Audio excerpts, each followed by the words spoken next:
महादेव महादेव। आज का हमारा टॉपिक है ट्राइक्यूरियासिस। ट्राइक्यूरियासिस है वो डिजीज़ का नाम है जो कि कोज करता है ट्राइक्यूरिस ट्राइक्यूरा। ठीक है, जो ये पैरासाइट है, ये पैरासाइट किस क्लास से बिलोंग करता है? बिलोंग करता है नेमेटोड क्लास से। It's world wide distribution soil transmitted helminth है, उसे विपवॉर्म के नाम से भी जाना जाता है। आपको life cycle of whipworm, lab diagnosis of whipworm ऐसे भी पूछा जा सकता है, तो आपको याद रखना है। मोर्फोलॉजिकल 3 मोर्फोलॉजिकल फॉर्म होते हैं, एडल्ट, एग एंड लार्वा।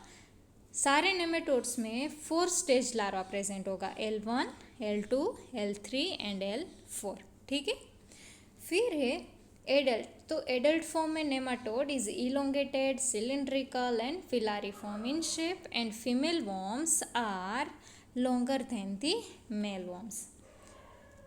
फिर आती है लाइफ साइकिल। तो लाइफ साइकिल से पहले हमें पता होना चाहिए कि भाई यहाँ होस्ट सिर्फ एक है, ह्यूमंस। ठीक है, और ट्रांसमिशन कैसे होगा? जो भी इन्फेक्शन है, ठीक है, वो ट्रांसमिट कैसे होगा? अगर आप कंटामिनेटेड फूड या वाटर इंजेस्ट करते हो, तो अगर उसके अंदर एम्ब्रियोनेटेड एग प्रेजेंट है, ट्राइक्यूरिस ट्राइक्यूरा, तो वो आपको इन्फेक्शन कॉज करेगा। देखो लाइफ साइकिल हम देख लेते हैं इसकी। तो मोड ऑफ ट्रांसमिशन इंजेक्शन है, infective form embryonated egg develop into larva L1, L2, L3 and L4 and then develop into adult worm. फिर उसका क्या होगा? फर्टिलाइजेशन होगा। क्या करेंगे? अनएम्ब्रियोनेटेड एग है जो रिलीज करेंगे। यहाँ जो डायग्नोस्टिक फॉर्म है वो हो गए अनएम्ब्रियोनेटेड एग। फिर ये अनएम्ब्रियोनेटेड एग जब एनवायरनमेंट में आएगा, सोइल में आएगा, वो कन्वर्ट हो गए एम्ब्रियोनेटेड एग के अंदर।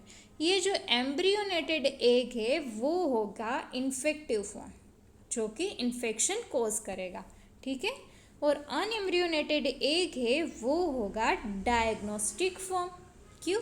क्योंकि जब आप स्टूल सैंपल लोगे तो उसके अंदर अनएम्ब्रियोनेटेड एग प्रेजेंट होगे, उसकी मॉर्फोलॉजी के बेसिस पर आप डायग्नोस कर पाओगे कि भाई हाँ, इस पैरासाइट का इन्फेक्शन है। ठीक है, ये जो लाइफ साइकिल है वो है ट्राइक्यूरिस ट्राइक्यूरा का। जब मैं एंटेरोबियासिस आपको पढ़ाऊँगी तो उसके साथ में कंपेयर कराऊँगी। ठीक है, तो आपको अच्छे से समझ में आ जाएगा। सो आपको लाइफ साइकिल बहुत ही ईजी है। इंजेक्शन ऑफ कंटामिनेटेड फूड या वाटर, ठीक है। फिर क्या होगा? एग में से larva L1, L2, L3 and L form, फिर वो एडल्ट फॉर्म के अंदर कन्वर्ट हो गए, उसका फर्टिलाइजेशन होगा। वो क्या करेंगे? एग रिलीज करेंगे। वो एग कैसे हो गए? अनएम्ब्रियोनेटेड एग, जो कि डायग्नोस्टिक फॉर्म है। फिर एनवायरनमेंट में अनएम्ब्रियोनेटेड एग एम्ब्रियोनेटेड एग के अंदर कन्वर्ट हो गए, और ये एम्ब्रियोनेटेड एग है वो हो गए इन्फेक्टिव फॉर्म। ठीक है, क्लिनिकल मैनिफेस्टेशन भाई abdominal pain, anorexia, dysentery, blood with mucus, diarrhoea. ठीक है, फिर माल न्यूट्रिशन, क्योंकि जो भी आप खाना खा रहे हो वो एब्सॉर्ब नहीं होगा, ठीक है, इसीलिए ग्रोथ रिटार्डेशन। फिर है लैब डायग्नोसिस। तो यहाँ आप डायग्नोस क्या करोगे? स्टूल सैंपल डायग्नोस करोगे। तो स्टूल सैंपल में आप क्या करोगे? सलाइन वेट माउंट मेथड आप यूज़ कर सकते हो, iodine wet mount method use कर सकते हो, स्टूल कंसंट्रेशन मेथड यूज़ कर सकते हो। अब आपको saline wet mount, iodine wet mount पता होगा। फिर भी मैं एक बार बता देती हूँ कि भाई सलाइन वेट माउंट में क्या होगा? आपको नॉर्मल सलाइन का एक ड्रॉप लेना है, जो भी आपका सैंपल है, स्टूल सैंपल है, थोड़ा सा आपको लेना है और उसको अच्छे से मिक्स करना है।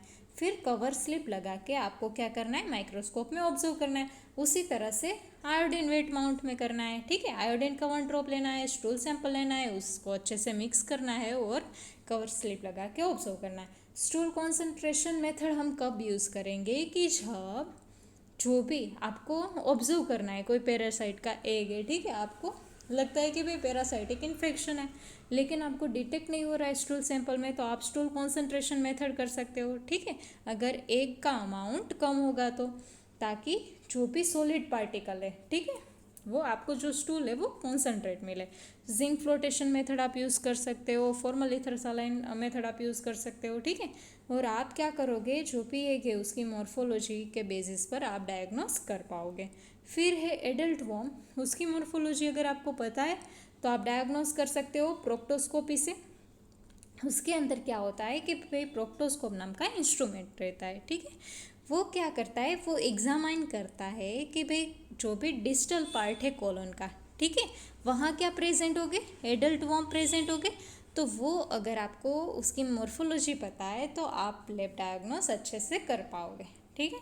ट्रीटमेंट में मेबेंडाजोल या फिर अल्बेंडाजोल यूज़ कर सकते हो। प्रिवेंशन वो आप अपनी तरफ से भी लिख सकते हो, personal hygiene, proper disposal of faeces, improve nutrition of dietary iron. So ये था हमारा आज का टॉपिक। अगर आपको वीडियो अच्छा लगा हो तो please like, subscribe and share. Thank you.